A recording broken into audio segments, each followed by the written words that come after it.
So I've made a lot of progress with social skills in the last couple of years. From being probably one of the most socially awkward people you'd ever meet in your life, I've gone from that to being something of a social chameleon. I can pretty comfortably chill with any group of people. It doesn't matter where you're from or if we've had any kind of existing relationship before. You could be a complete stranger to me, but I'm pretty confident if you gave me enough time, I could make a friend out of you. So I've gotten to this point of being able to integrate and socialize with just about anyone that I meet. And I think what makes that an especially good feeling now is that I did it all on my own terms. I've never tried to hide the fact that I was incredibly socially awkward in the past.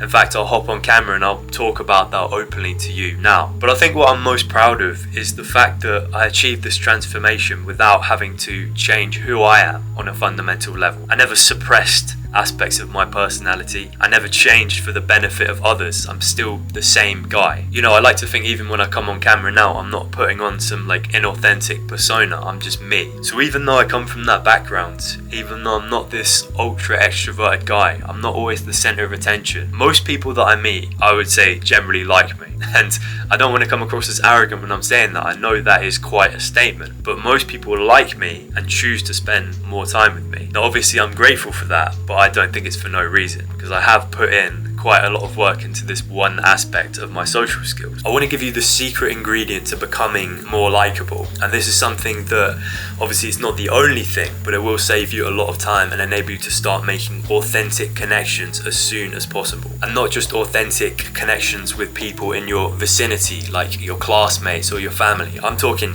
anyone. So I've got a little story to tell you. I want to take you back to my high school years at the age of 13. So I just received some news from my best and only friend that he was leaving within a month. He was leaving to move to another part of the country, and I was probably never going to see this guy again. So let me repeat that again. This was my only friend in 2 years of school, and he was leaving. Imagine my young brain just spiraling with fear and anxiety upon hearing that. I've spoken about before how I went to an all-boys school, and that was an incredibly brutal environment to grow up in for various reasons. I'll cut it short and tell you that in that type of environment, you do not want to be the guy hanging out on his own at lunch. My brain was immediately going into survival measures. I started tactically evaluating all the different groups in my class to see which one would be the best fit for me. I desperately needed a group to take me in. Now, looking through these groups, there were already a couple that I could just immediately rule out. I didn't like sports, so I was never any good at them. So I wouldn't be joining the sporty group. I also wasn't made for the hard kids group either. No, I wasn't one of them. So I was eyeing up this particular group. A couple of them I was already friendly with. We got on well, we just never hung out like that. And even if there were a couple of guys who I didn't particularly like, I didn't really have a choice. This was my last option. So one lunchtime, I latched myself onto this group unannounced. I don't go up to them and tell them, oh, do you want to be my friend? I'd really like to join your group. No, I just started hanging out with them. And within a couple of days, I could already tell a few of them were like, what the fuck? What are you doing here? When you arrive to the group hangout and they're all laughing and having their own conversations, and the second you get there, everything's just silent. But eventually, once I'd broken through that initial barrier of awkwardness, I knew what I needed to do. I needed to specifically gain the approval of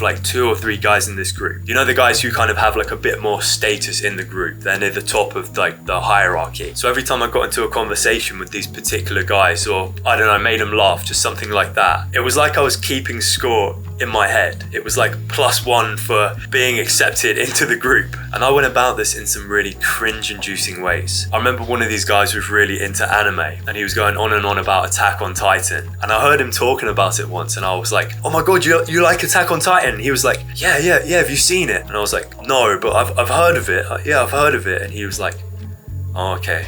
Bro, even if this was a conversation topic that I knew nothing about, I'd still be trying to claw my way in somehow, just to gain any form of approval that I could. And I know for a fact this started to piss off some of the background guys in the group. Guys that have maybe started off a little bit like me, where they hadn't had too many options, so they'd just been thrown into this group. And I know that they were talking about me behind my back, which was never nice, but I know for a fact I was doing the same thing to them. It was almost like we were competing for validation. So eventually I reached this point where I felt like I'd been unofficially adopted by this group. I was friendly one-on-one with all the guys. They'd stop the awkward silences whenever I'd walked into the hangout, and we were getting on. We had strength in numbers. They gave me that extra layer of protection that I wouldn't have had if I'd have just been this outcast on his own at lunch. And I might have even called them friends by this point. And whilst I had all those things, and those were not insignificant by any means, I never really felt like I had something from them. And that was their respect. I always had this subconscious feeling that I needed them more than they needed me, and I think they were aware of that as well. And these friendships, over the years, they never developed past a superficial level. We would hang out and we would talk every day, but they never knew anything about me. I didn't really know anything about them. And when it came to certain things like meeting up outside of school, they would let me down a lot. Like, I've told this story in another one of my videos, but we were supposed to go to the cinema together to watch Deadpool 2. And after I'd arrived on the day and bought my ticket, I got a text from one of them saying that he was still in bed, so they cancelled the whole trip. So then I'm just sitting there in the cinema watching this film that I've already seen before. Like a dickhead. I'm the only one in there. And yeah, that experience and many others just kind of summed up our friendship. So over the years, I was kind of just left wondering, what did I do wrong there? Maybe I came across as too desperate. Maybe I really did need them more than they needed me. But you know, we still laughed together. We still hung out every day. We still had those good times. So why couldn't I make true friends out of these guys? Before I tell you what was going wrong, before I tell you what was having a massively negative effect on my likability, I need to explain a few things first. So a lot of people have this particular outlook on life when it comes to relationships, friendships, connections in general, that they are transactional. And what that means is when they give you something, their time, their company, their attention, they almost expect something in return from you. Now don't get me wrong, all relationships are transactional on some level. Like, you go and hang out with a specific friend who makes you laugh, you make them laugh. You're providing something, you're like exchanging value in some way. Sometimes the thing that you're exchanging isn't obvious. Sometimes it can just be emotional support. So in those instances, it's kind of a good thing. But most of the time, I don't think this dynamic is good. I've met a lot of people in my life, and this is not just in my social life, this is at work as well, who are just climbing the social ladder, who are looking to step on others in order to take what they have for themselves. This is the guy who sucks up to the boss because he wants a promotion, or